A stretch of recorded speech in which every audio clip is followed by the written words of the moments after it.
جی ناظرین، آپ کو بریکنگ نیوز سے آگاہ کرتے چلیں۔ کورونا کی تیسری لہر کی وجہ سے پنجاب میں اس سال بھی رمضان المبارک کے آخری اشرا میں مساجد میں اجتماعی اعتکاف کے پروگرام منسوخ کر دیے گئے ہیں۔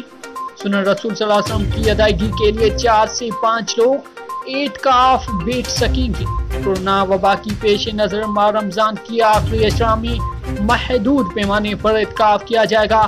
اجتماعی اعتکاف کی بجائے مقامی مساجد میں 4 سے 5 افراد الگ الگ حجروں میں اعتکاف بیٹھ سکیں گے۔ رمضان المبارک کی آخری اشرے میں ملک بھر کی طرح لاہور میں بھی لاکھوں فرزندان اسلام اعتکاف بیٹھتے ہیں۔ اس سال کورونا وائرس کی تیسری لہر وجہ سے اجتماعی اعتکاف کی اجتماعات منسوخ کر دیے گئے ہیں۔ حکومت کے مطابق گزشتہ سال کی طرح اس مرتبہ بھی سنت رسول صلی اللہ علیہ وسلم کی ادائیگی کے لیے مساجد میں 4 سے 5 لوگ اعتکاف بیٹھیں گے۔